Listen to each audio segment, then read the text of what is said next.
Are you wondering about the weight loss drugs and you're seeing a lot of celebrities, a lot of famous people using them, getting results? You're seeing people just lose weight as if overnight, and you're like, I am tempted to be on the train. Maybe you are already on the train, but you have this feeling inside you and you're like, what else can I do? Is there a natural option? I'm here to tell you that your body, your body makes its own weight loss drugs. In fact, the substance that these weight loss drugs are mimicking is made by your body. They took something that the body makes and added some few chemicals and stuff so that they could patent it.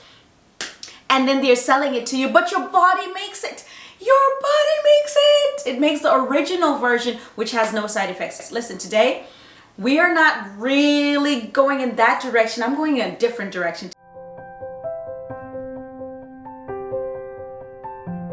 I want to talk to you about some of the side effects and some of the things that people are saying they're starting to notice about people who've been using it, so that if you're on the fence and maybe you have hormone imbalances, PCOS, or you have symptoms like, the sticky belly fat or chin hair, whatever is going on with your body, maybe you're seeing that, wow, I have these symptoms, so I know my body is holding on to excess weight, and what can I do? What are my options? Listen, first of all, I want you to hear something. I want you to hear something with me, because I am an advocate for women's wellness. And it's so unfortunate that we throw things at the market and we throw things to women to lure them and to make things look easy.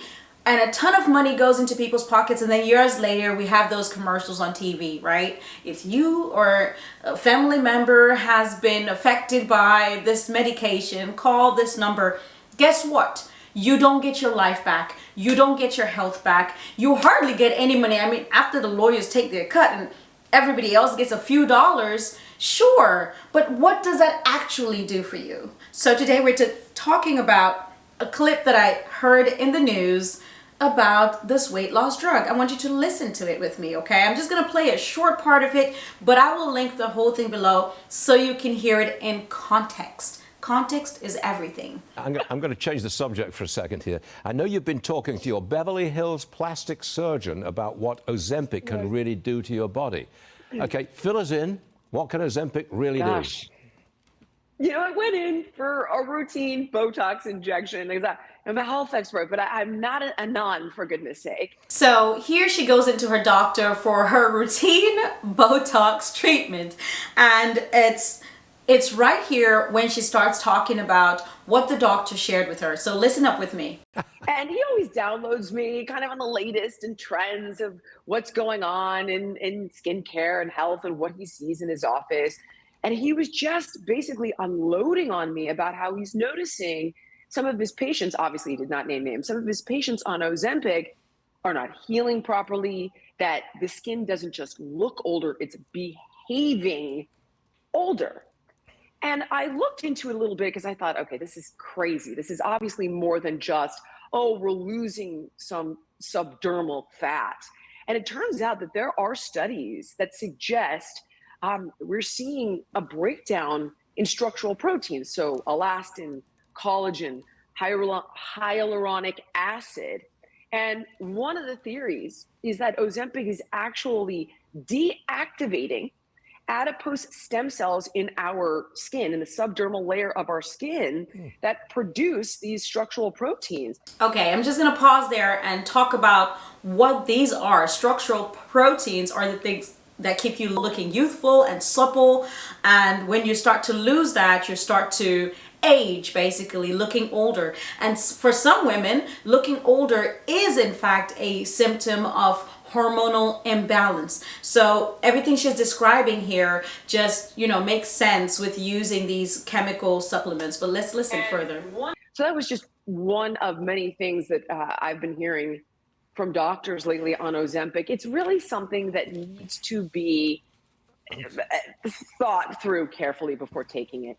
So this is really interesting because you're hearing her talk about some of the theories. Why are they being called theories? We don't know for sure because it's not been long enough. The drugs have not had long-term studies with masses of people for there to be for sure things. So there are all these theories about some of the side effects, some of the effects on body organs, what's happening to people who've taken them, stopped, or even through the process of taking them have started to experience negative side effects, and or after they stop, all the way just come slapping back. So this is just something where you really need to think about it. Anything that's given to you, listen to me, y'all. Here's the thing. Anything that's given to you externally to fix something internally, you really need to sit down and think of pros and cons, because I am all for medications. Why? Because I'm a nurse and I have seen medications save lives. So I know that sometimes when someone is really critically sick, the pros of a certain medication can outweigh the cons. So the negative side effects, the things that it can do good outweighs the bad. Let me give you an example. Antibiotics. Antibiotics are a mess. Like they cause so much damage in the human body. It's unbelievable. But guess what? Me or someone, a loved one, if we have sepsis, if we are like just, there's a bacteria that has taken over the body and is just not leaving, you've tried this and that, get the antibiotics. You know what I mean? And after you get the antibiotics, you know that you're going to have to do a lot of work to get your body back in order, because it would have caused so much ruin, not just to your gut bacteria, but to your hormones and to other organs that have to process it and throw it out. So much chaos. But you have to weigh it. In a case of life versus, side effects, but in a case of, well, I have this gnawing symptom and it bothers me and blah, blah, blah. But there are changes you can make in your lifestyle, in your diet, in your exercise routines, or there's some natural plant-based things you can do in order to fight back whatever is bothering you. Oh my, to choose a heavy medication instead of taking the harder route is just to give yourself problems down the line. You always pay. You always pay. Nothing is free. Even this video, I know it's on YouTube, so technically you pay nothing, but you're paying with your attention. And your time and attention is so precious. I am so thankful that you're choosing to spend this time with me. I don't take it for granted, which is why my videos are power-packed. I don't sit here and give you fluff. I know your time is valuable, but what I value just second to your time is your wellness and your health and your family's wellness. But it's just dangerous to look for shortcuts, whether it is, man, I'm having these headaches and I'm just gonna pop these pills. Those pills are doing more than just numbing your headaches. They're not taking your headache away. They're just silencing your body's shouts that something is wrong in your head. Something is wrong. Something is wrong. And you're like, be quiet. So you slap an aspirin or Tylenol or whatever headache medication you take, and that does not solve the problem. Maybe you're just dehydrated. Over 90% of headaches are dehydration. All you need to do is drink more water. There's some that are not dehydration. There's some that are tumors. And there's some that are blood pressure related. There's some that are stress. Sometimes you can stub your toe and the pain is so bad you get a mild headache. So there are different reasons. But for the majority of people, a headache is dehydration. All I'm trying to say is the shortcut doesn't solve anything. And it's the same with this weight loss drug craze that is sweeping our nation. And it's just, it's gut-wrenching because this kind of story has never ended well. And I'm not personally attached to it. I don't even know anyone close to me who's going that route, but it's just like, no, no, no, no, no, ladies, I know it can seem tempting, and I've been there with the struggle of, oh my goodness, the pain it takes to put on your running shoes or walking shoes and hit the pavement, and you come back and your body is aching the first 17 times. It doesn't feel good to exercise. It doesn't. When I restarted exercising, I was doing it crying. Like, I was like, it doesn't feel good. And I was just going, and I'm like, Annie, you've got to do it, because it gets easier. Easy on the front end, my coach loves to say, hard on the back end. Hard on the front end, easy on the back end. Eventually, you start to love exercise, and it doesn't take long. It takes a couple of weeks, maybe 3 or 4, but your body starts to adjust and love it, and all those endorphins and everything released will help you. I have not known one. I don't know one, and I've been doing this over 9 years as a women's wellness advocate and coach, but over 12 years as a nurse. I don't know one person who changes their diet, starts to exercise even 15, 10, 5 minutes a day, and gets enough sleep, drinks enough water, who does not lose weight. I don't know one. Listen, if that person exists, I would need to meet them. And if it's someone who's like, well, I tried it for X amount of time and it didn't work for me, blah, blah, blah. Baby, you could have kept going a little stronger. But I know how it hurts to not have the motivation to get up and do it yourself. I know, because I've been depressed, severely depressed. I've been hurting emotionally, physically, and not had the desire, honestly, not had the desire to promote my health, and not had the desire to get my body in order. And the issue with that is, I have met, both as a nurse and coaching people later on in life who felt like they did not have time for their health. And now, instead of being on a vacation or being on that cruise like they thought they would spend their retirement years, they are fighting for their health, spending all that money they saved and fighting for time, and yet just feeling miserable. That's all the time they have to. All they have to do with their time now is pay. So make time. Get more sleep. Drink more water. Start exercising. I know it's hard, especially in the beginning, because when I was carrying a lot of excess weight and I would try to go jogging, it's like I felt like I was trying to pick up an elephant. I kid you not. I'm just like, just putting one foot in front of the other was just excruciating. Yet people who've done it. You see the internet stories. You see them and you think there's something wonderful about them. You see women jogging in the streets sometimes as you're driving by.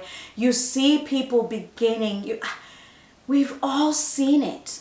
And we've seen the sacrifice that sometimes you have to tear yourself away from soda or from chocolates or baked goods or bags of chips. I used to sit and eat a whole family size of potato chips. Oh, so good. But I'm not gonna do it. Even though I think they're good, they're good. I'm not gonna lie, they're really delicious. I don't know who came up with that thing. That person, I hope they got a Nobel Prize, because they're so good.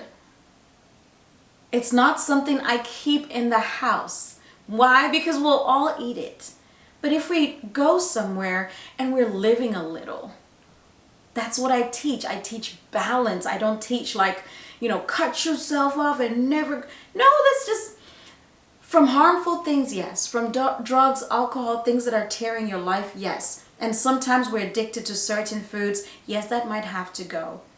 Mine was fried chicken. It's gone. It's gone. I just cut it out. It's gone. Figure out where balance is. for your life. But don't feel hopeless and feel like you have to go the weight loss drug route because you didn't maybe know of any other options.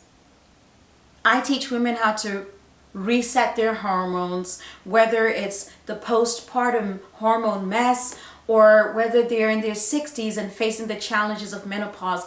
It's all the same thing. Oftentimes when women have harsh menopause, it's because they didn't deal with the hormone symptoms earlier in life. And now they're just going into menopause upside down. Sadly, some people think it's normal. It's not. If you're struggling with weight loss, if you're struggling with hormone imbalances that are making your body keep more weight than it should, and you're like, I don't even eat this much. That happens. That happens. Just please look at other options. Look at more natural options. Join a community. Get a coach. If you need to get your whole family involved, you can do it. Every time I exercise, one or all of my children join me. Why? Because kids just like to hang out with their parents. So whenever I'm jogging, they're out there with me. If I'm jumping rope, they're jumping rope with me. If I'm attempting to do crunches, they're attempting and we're laughing together because I'm like, yo, my midsection muscles after this fifth baby, these muscles laugh at me. Exercise is not just weight loss. It's life. You move everything in your body to have life. So if you are considering weight loss drugs, I hear you. And there's a lot of people out there that don't understand and they're very judgmental. And I must say, I don't judge you. I hear you. I hear you, but I want to offer you hope, and I want to invite you to try something else. One more thing that is sustainable, that'll fit into your lifestyle, and that is reset your body, reset your body's chemistry, and see if your body will not function in your favor. I promise you, it's worth a try. If it doesn't work for you, then you can say, you know what, I tried it, okay? Hey, listen, I have a master class coming up soon, and I'll be showing you some of those things you can do. It's no cost to you. This is my last no cost master class, and the only reason I'm doing it again is because I actually made a mistake in my previous masterclass, and some people did not get certain emails that had the link to the class. So because it was my bad, I am offering it again, and hopefully you see this video, or I may do it again. I love to, give people no excuse whatsoever. I understand that people can afford cappuccinos and frappuccinos and blah blah blah, so I don't have to give it at no cost. But I do every now and again. So just join the newsletter link below. I will send you a summary of this video, plus you will get an exclusive link, an invite to the next masterclass whenever it is. It's going to be soon, but I haven't quite picked the date yet. So you will be notified as soon as I pick the date. Now the last thing is how to activate your own weight loss drug in your own body. Girl, you are going to be so glad to know that GLP-1 is made in your gut by your gut bacteria, but they need something in order to make it. They need something that is not found in animal foods. Anything that comes from an animal doesn't have it, and it's not found in processed foods, or very little, and it's not the preferred food of the gut bacteria, because gut bacteria, like all other living organisms except humans, they love natural foods. So you feed your gut bacteria fiber foods, and your gut bacteria will create GLP-1 for you, and that leaves you feeling full longer. In fact, there are programs out there that just sell you fiber supplements. You guys, it's sad. Eat more plants. When I say plants, I don't mean eat plant-based or vegan, because there are things out there in the grocery stores, in the frozen aisles, that are called plant-based, and what they are processed foods full of chemical ingredients, and you know, the chemicals apparently come from plants. I don't know, but they call it plant-based. When I say plant-based, I mean whole foods. I mean the food, if it's a pea, let it come as a pea, green pea, not as pea protein powder or pea protein isolate or whatever. No, eat the actual peas, steam them, add some olive oil, some onion powder, some garlic powder, some salt. If you don't like it at first, it's okay.